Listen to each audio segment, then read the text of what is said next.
Yeah, you have a user in your DB, but how will your user going to use your service in this ERP project? It's very simple. First, log in the user, provide the token, and then harness the privileges. Yeah, and this is what we are going to do in this video. We are going to create a login flow for our user to get logged in. It gives the user the JWT token, I mean the JSON Web Token, and we can also see what will be the content of that JWT. And later on, our user will harness it privileges to make changes in this project, like creating the admin, reading the users in the admin table, and update them and delete them. But in this video, let's cover this very first part, which is to provide a login user flow. Okay. Now, in this part of the code, you can see that here. If we go to main.py file, our aim is to log in the user.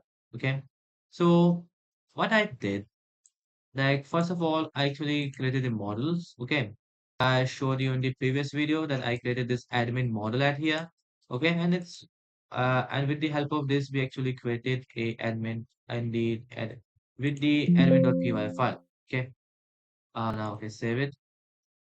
Now I go to this main.py file and I created the endpoint, which is a post method, and it's slash API slash login. Okay. Let me open this Postman at here, and you can see in the Postman, it's being loaded. Okay. Now school ERP API, you can go to the admin login part of this ERP project. So how I actually structure this admin login. So here are a few things. First of all, how this thing will going to look like. You can simply come here and see at this part. I have not provided anything. I just provided the body at here, the email, the password, and the role. Okay. And it's going to, and as per the role, it's going to select a table, find the user, and then get the user authenticated. Remember one thing, it's a post request, so you can send the body as JSON or any format. I prefer JSON at this part. And yeah, it's the API login. Okay. And it will return the JWT token to us. So here how this thing works. First of all, I define this endpoint with a function which is asynchronous. Okay. I named it login admin user. Then I created a schema what this schema actually means, like it will expect the user end at here, as you can see the Postman, that it will provide the fields which are specified in this schema, which is email, password, and role in this format. The email string, password must be a string, and role must be a string in this format. And only then it's going to accept the user. Otherwise, it will give you a 422 unprocessable entity error. Okay. And at here you can see DB. It's for just creation of a session. And this get session is actually a function at here def get session, and with session actually created a session, and yeah, it's a session generator. Okay, you can see a def, it's not a function, actually it's a generator because it's generating a session yield. Okay, now at this API login, I hope this much is clear for you. If you have any doubt, you can come and simply write your doubts in the comments, and I will be very happy to answer your question. Okay.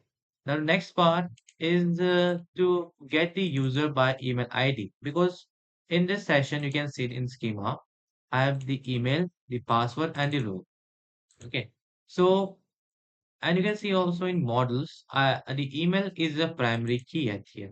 Okay, so there are two primary keys, ID and email. And email is primary key. It means whatever the record is inside the email is going to be a unique record for every user.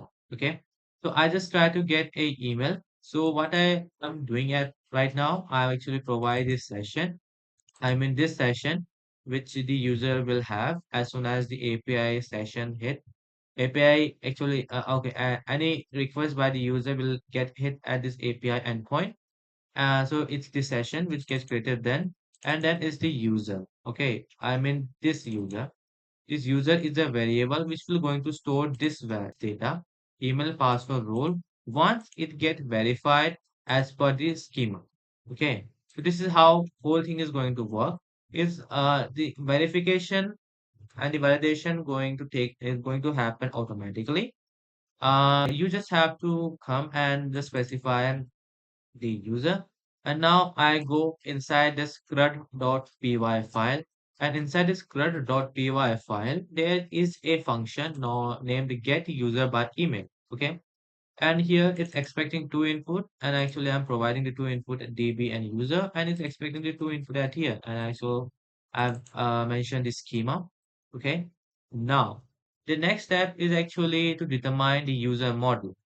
I mean, why I've written this function user model, because this login function, this login is not a unique login for a admin user only. No, it's going to be used by everyone.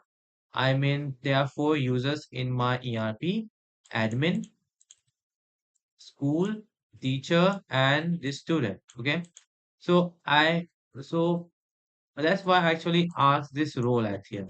So if I get role as admin, it's going to load the admin model, and then I actually query this model for the given email. And once I get this email, I have a record of a user, and then I will return this user, otherwise it will return none. Okay.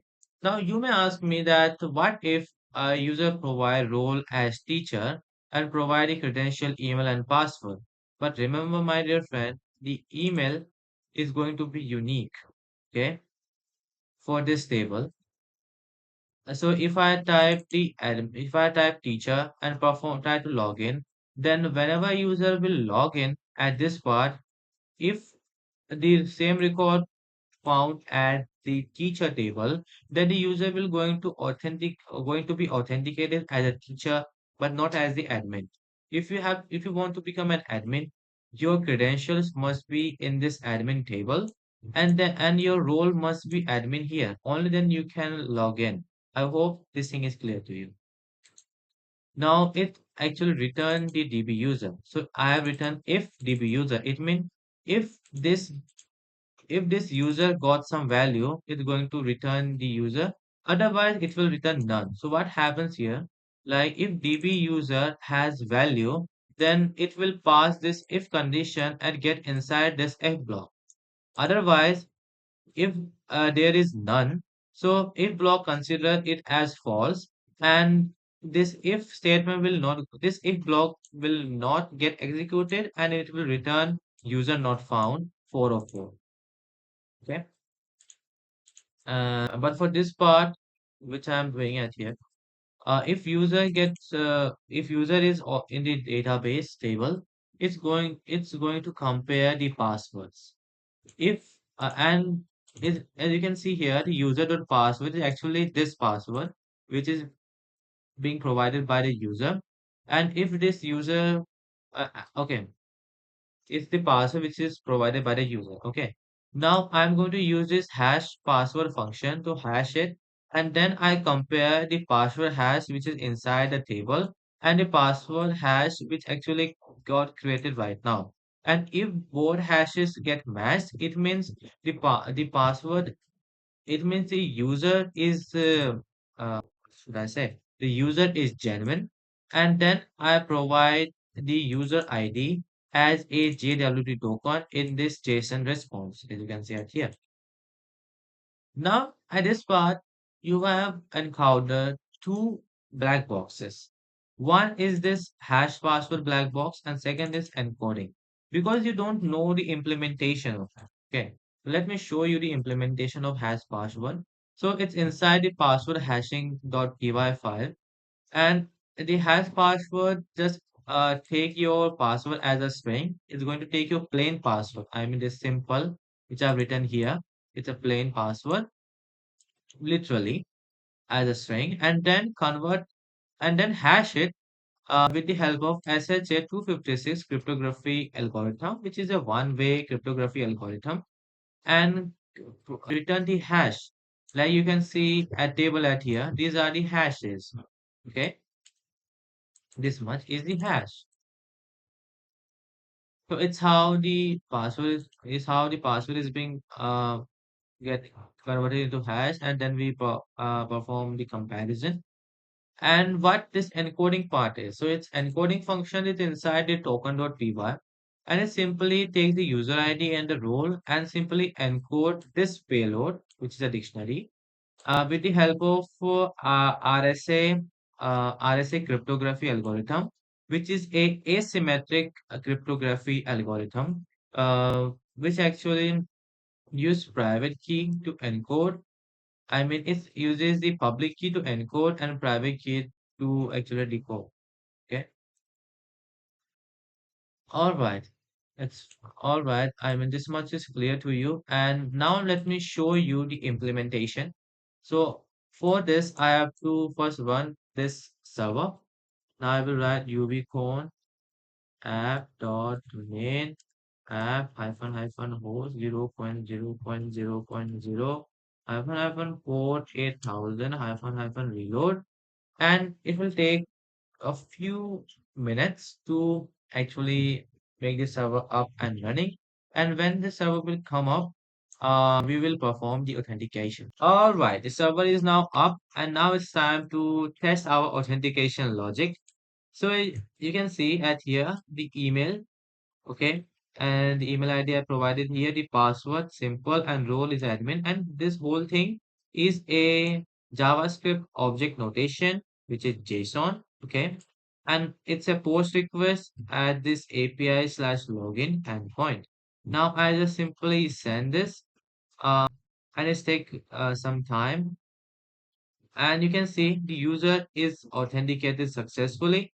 And here is the token, the JWT token, which I got. I just simply copy it and try to see what's inside it. So I will go to jwt.io. Okay. And at this part, here is a JWT decoder. I just simply place my JWT token at here, and you can see um, this is the JSON payload inside this, which is UID and role. And this UID is actually inside our table. Here, I will show you. Here it's, let me paste it at here. You can see FA3E, and here is FA3E. So this is the user inside, user credential inside this table. So how this thing going to help us? Why we are storing this JWT token? Because if we place this JWT token at our user end, then if in future user try to make some changes or try to access certain API endpoint, then we actually decode this JWT token and see what role the user has. And according to that role, we provide privileges to the user. And here we call it the authorization, and I will discuss you how we will authorize the user role and let the user access the privileges, but in the next video, where I will discuss you how I implemented this get current user function logic, and it's going to be quite fun. Then, but for now, we can see that we have actually done with login and it's working quite fine. Okay. If you found this video really valuable, don't forget to like it and subscribe the channel. Share with someone who is quite in need of this kind of content. And if you want me to build something for you as a freelancer, the link is in the description. Go and check it out. And if you have some questions, feel free to ask me with the help of comment section, which is provided by this platform to you. And I'm your friend Abhishek Roka, and I will see you next time.